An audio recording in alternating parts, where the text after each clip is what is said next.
কিরে 100টা কদিন পর দিন? করিকুল আমার শার্টটা দিও। তোমার অনেক ভালো করে ধুয়ে ইস্ত্রি করে রাখছি। এই শার্টটা তো অনেকদিন ধরে পড়তেছে, এটা কি তোর খুব প্রিয়? খুব যত্ন করে রাখবে শার্টটা। তোমার যখন চাকরি হবে অফিসের প্রথম দিন ওই শার্টটা পরে যাবে।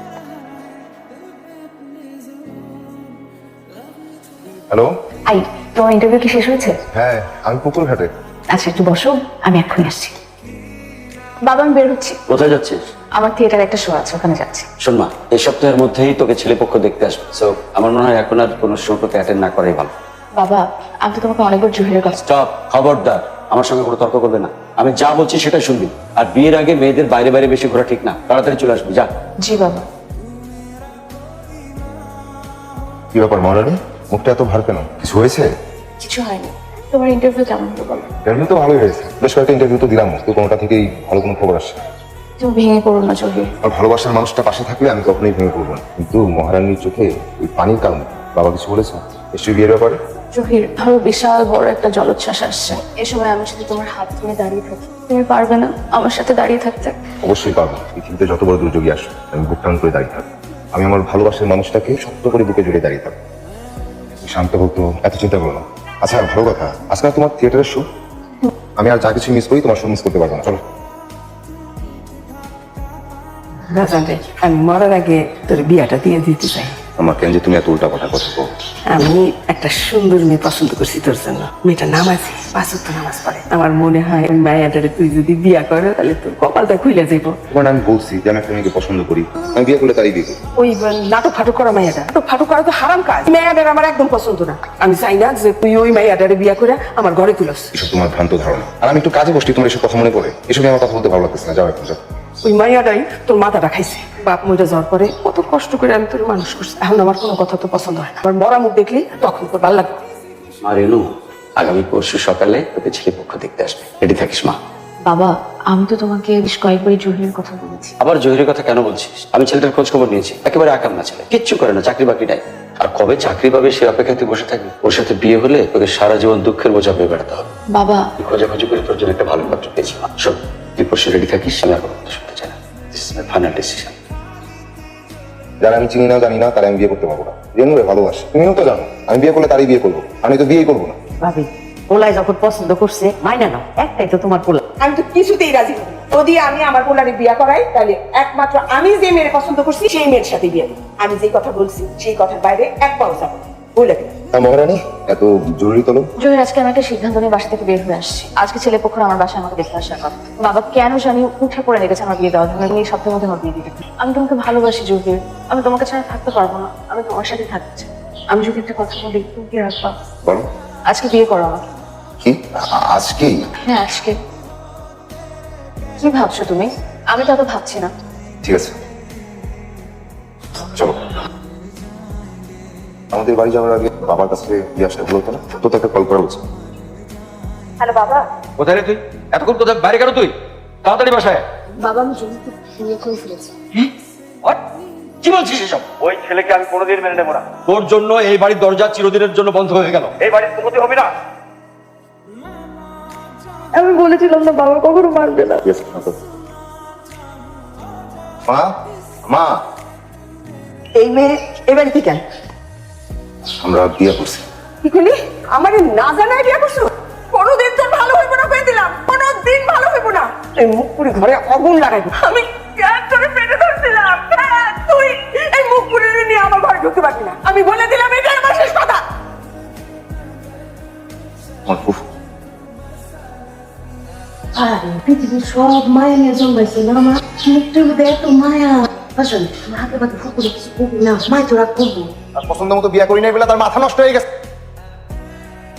মা গতকাল থেকে তো তুমি এক পোশাকেই আসো। আমার এই যে একটা পুরান শাড়ি পরো, আর জহিদের কমনে 2-3টা শাড়ি কিনা নিয়ে আসো।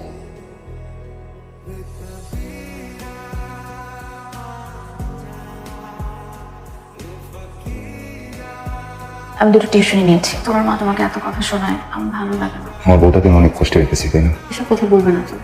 আমি তোমার সাথে আছি, আর তুমি যতদিন আমার পাশে আছো ততদিন আমি আছো। ঠিক আছে মহারানী। ভালো মতো ইন্টারভিউ দিও। ঘরের বউ টিউশনি করবো, কি করে বেড়াইবো কে জানে। আল্লাহ আমার ছেলেটাকে হেদায়েত করো, হেদায়েত করো আল্লাহ। তুই সব অলক্ষী কেন? স্বামীর গায়ের মধ্যে রাইখা শার্ট সেলাই করতেছে। আমার কথা কিছু মনে করো না। কিছু বলো না, যাও, তোমার দেরি হয়ে যাচ্ছে। বলছো না যে মন খারাপ, বাবার কথা মনে করছে? আমার জন্য যে তোমার আর তোমার মার সম্পর্কে এরকম দূরত্ব পড়েছে, তো যদি আমি বুঝতে পারতাম আমি কখনোই তোমাকে এরকম পরিস্থিতি দিতাম না। এসব নিয়ে এত ভাবছি কেন? শোনো, মা জানতো আমি তোমাকে ভালোবাসি, এখন মেনে নিচ্ছে না, ভুল হচ্ছে, ভুল তো একদিন ভাঙবে। আর তুমিও তো আমার জন্য সবকিছু ছেড়ে আসছো। আমার মনে হয় আমি ভালো আছি, শান্তিতে আছি। আমরা দুজন আমাদের মতো জীবনটাকে সাজাবো, তাহলে এত ভেবে কাজ নাই।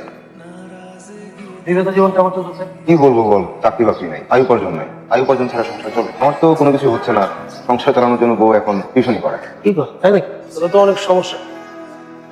আচ্ছা টাকাটা রাখ, আর এটা তো অনেক পুরনো অবস্থা চলতেছে, টাকাটা দিয়া ভাবির একটা সেলাই মেশিন কিনে দিস, যেন সুন্দরভাবে চলতে পারো।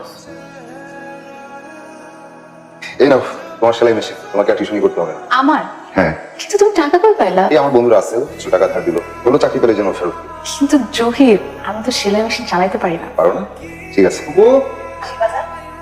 মা সেলাই মেশিন আনছো, খুব সুন্দর হয়েছে। বেরো নাকি সেলাই জানে না, তুমি শিখিয়ে দাও। অবশ্যই শিখাই দিব। ঠিক আছে বুবু। ভালো করে শিখে নাও।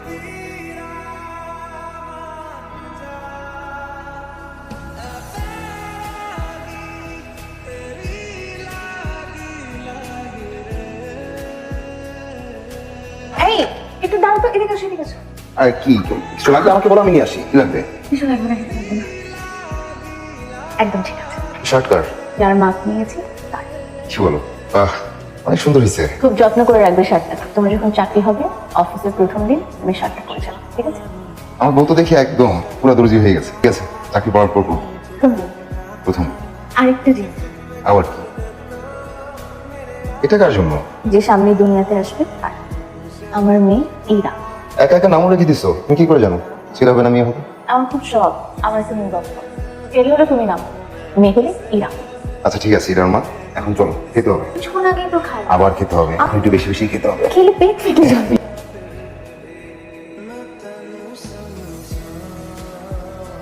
ইনশাল্লাহ দেখো তোমার চাকরিটা হয়ে যাবে। খেয়ে নিও, আমি দ্রুত চলে আসবো। ফুফু আমি যাচ্ছি। কি?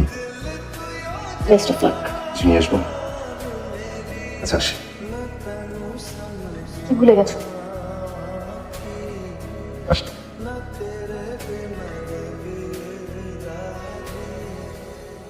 Thank you sir. আসি স্যার। আচ্ছা।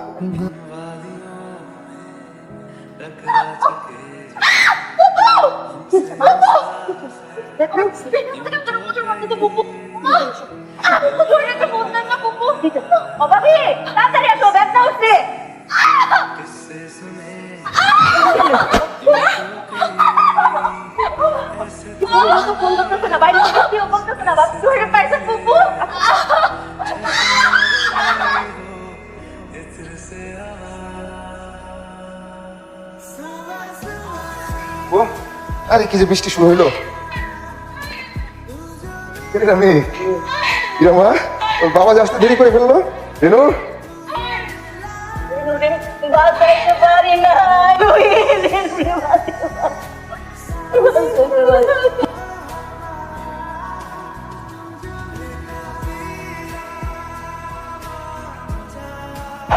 আম্মা কোথায়?